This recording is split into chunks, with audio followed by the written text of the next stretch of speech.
Hey guys, welcome back to the channel. Welcome to another video. Today's video we're going to be talking once again about Tottenham Hotspur. I get it. Don't worry, I get it. It might seem kicking them when they're down. It might seem a bit of bullying at this point. But of course, after the events of last night's Champions League action, obviously the story of Tottenham continued, and obviously not in the best of ways. For those of you who've been living under a rock or just haven't been unaware of what was happening in the Champions League last night, Tottenham played out a goalless stalemate with AC Milan. It finished 0-0 on the night, but thanks to obviously AC Milan winning 1-0 in the first leg, it meant that Tottenham come crashing out of the Champions League of that competition. And once again, unsurprisingly, it is another year that Tottenham have failed to win a trophy. Another year on Harry Kane's calendar in which he can mark off as to not winning a trophy with Tottenham, or not winning a big trophy or any kind of trophy at all with this club. And I would say the neutral fans and rival fans are loving it, mainly for Tottenham, but also for the fact that Harry Kane, once again, a big name player, not winning it yet again. We're going to be talking all about Tottenham, about last night, and about where they go from here. And obviously, go back and check out the video that I did earlier this week regarding Antonio Conte and his future at the club, because, again, it kind of follows on from that a little bit, this video. But I'm going to be talking more about the club and more about the team in this particular instance, and obviously more about last night's game as well, because why not?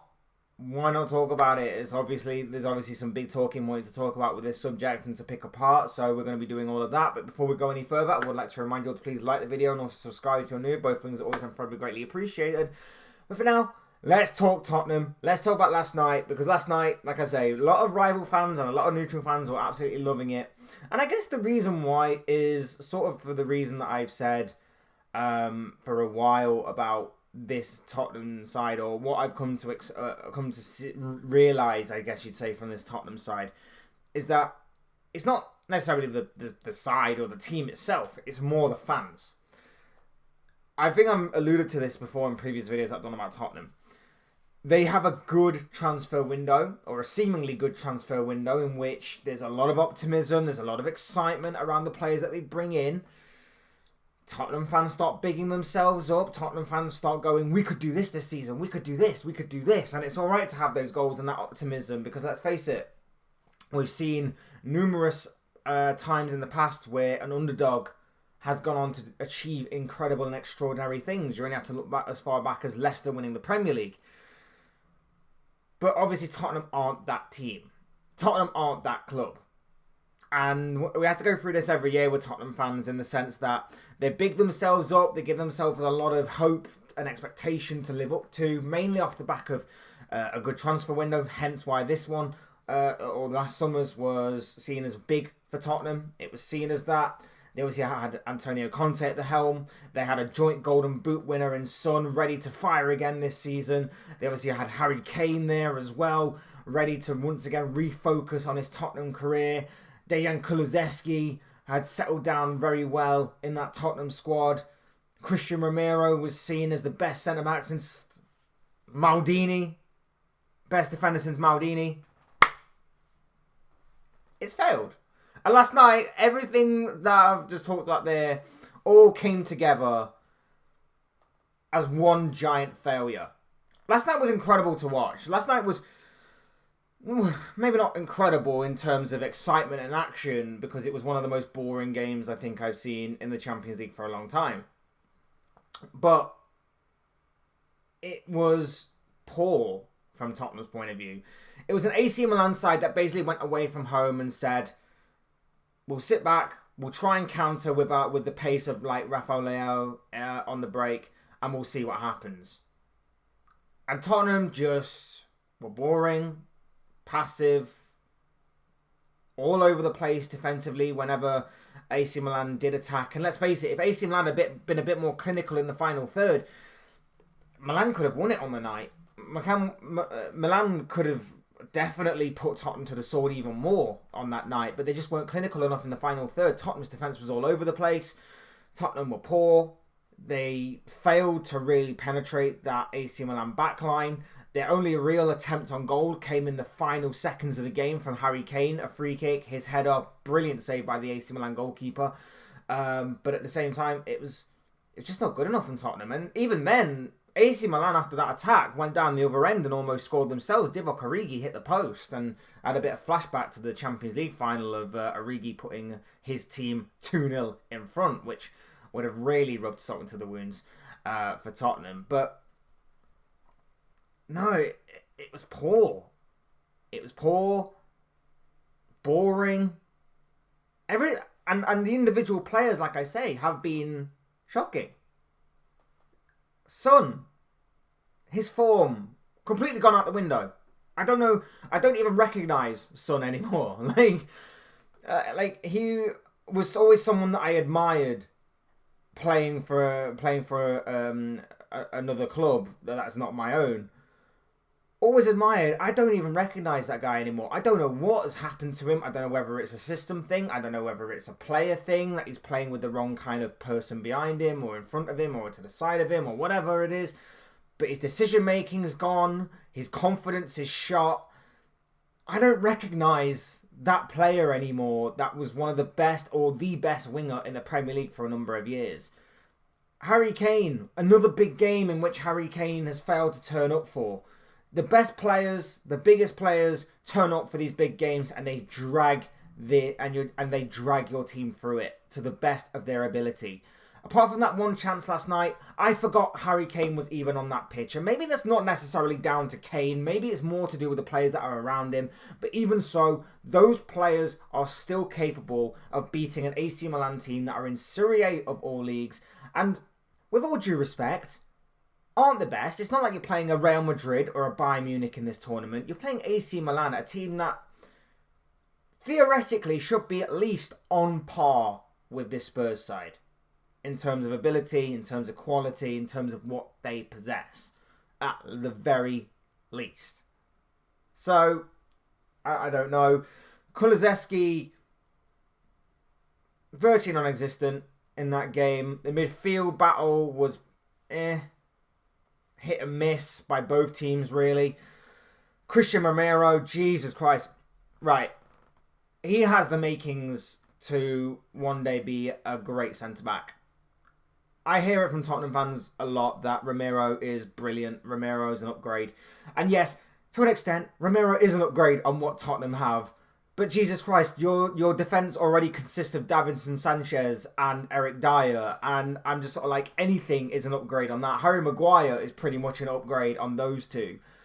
Romero goes to ground way too easy, concedes too many free kicks, and often is booked at the very least. Last night, he got booked for two of the stupidest bookable offences that I can think of in that game, especially for the second one where you already know you're on a yellow card. Why the hell are you going to ground in that situation to try and take the ball when you know that theoretically a slight missed time of that challenge, you're going to be sent off? And that is exactly what happened, and he let his team down there. And again, I think he has got all the makings of a great centre-back, but until he matures up, until he wisens, is that even a word? Wisened up to the occasion, to the situation, to the scenario around him, and actually plays with his brain rather than his heart, he won't make it to that next level of being a great centre-back, in my opinion. He needs to obviously mature up in that regard.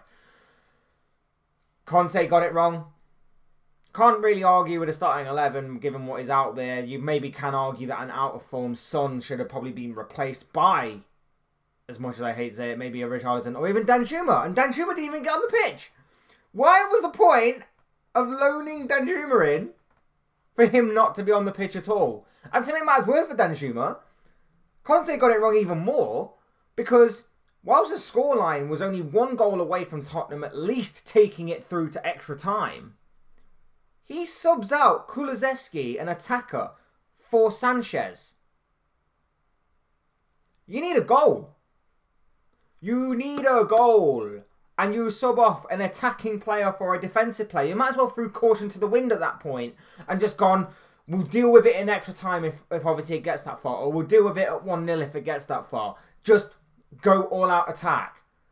Because although Tottenham were poor defensively, and like I say, if AC Milan had been a bit more clinical in the final third, Milan could have possibly won it by even more. They were there for the taking, and if obviously Tottenham had been better, more penetrative, moved the ball faster, they definitely could have got at AC Milan even more. I just found it laughable that Sanchez came on. I found it even more laughable that Danjuma didn't come on and Richarlison did. A player that has done nothing all season, cost 50 to 60 million pounds from Everton to Tottenham, has done nothing all season, and yet he was brought on as a responsibility to try and get them a goal and did absolutely nothing, which is, surprise, surprise, what he's done all season. It's just laughable for Tottenham. It's laughable for Spurs. And they talk like they're a big club. They try and act like a big club, but they're not a big club. And it's made even worse because, like I say, it's not necessarily the team or the manager that's the biggest problem. I think Conte got it wrong last night. I think the team got it completely wrong last night. But the overall factor is that the board, the hierarchy have got it wrong constantly. There's no plan at Tottenham.